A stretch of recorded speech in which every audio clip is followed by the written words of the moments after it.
اب اسٹیبلشمنٹ ایک چھپے ڈاکو ہیں، وہ کہتے ہیں کہ ہمیں کوئی نہ کر، نعوذ باللہ تم خدا ہو، یا تم کہو کہ پہلے بھی مارشل لا لگتی رہی، آپ لوگ تھے، اب مارشل لا نہیں، حکومت تو ہے، کون نہیں کہا، میں کہتا ہوں کہ یہ تو فوجی حکومت ہے، جنولے کی حکومت ہے، ڈمی وزیر اعظم ہے، ان کے پلے کچھ بھی نہیں ہے، دکھ ہے نواز شریف کو جتنے لتر پڑے، جتنا اس کو ذلیل کیا گیا، جیلوں میں ڈالا گیا،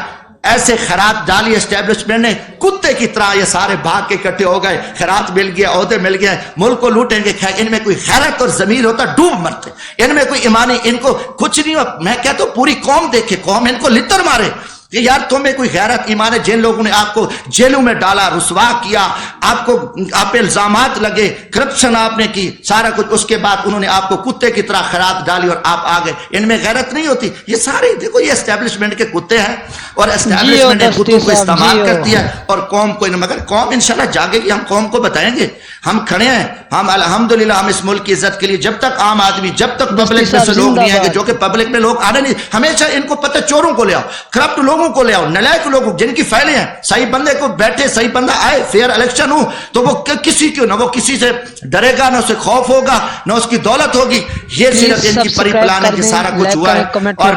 مجھے دکھ ہوا ہے، میں آج اسلام آباد یہاں نیشنل پریس کلب میں یہی کچھ کہ میں پاکستانی قوم کو بھی کہتا ہوں کہ آپ جاگیں اس ملک کی بقا کے لیے، یہاں امیدیں نہ رکھیں، اسلام آباد میں رات سے کل سے آیا ہوں، مجھے دن کو مکمل اندھیرا نظر آ رہا ہے، اسلام آباد میں خوف کی فضا ہے، اسلام آباد، جب اسلام آباد میں اتنا اندھیرا ہے، پورا ماحول ابرآلود ہے، ہر طرف جو ہے نا خاموشی ہے، ڈر ہے، خوف ہے، اور خوف کمروں میں بند، کمروں میں بیٹھ کے قوم کو تم ذبح کر رہے ہو، ظالمانہ فیصلے کر رہے ہو، لوگوں کے ساتھ لوگوں کو ذلیل کر رہے ہو، رسوا کر رہے ہو، اور آگے آپ کے آگے کوئی بات نہ کرے، ان کو جوک، ان کو اٹھا لو، مار دو، یہ چیزیں اب آپ کی نہیں چلیں گی، آپ مجرم ہوں گے، مجرموں کو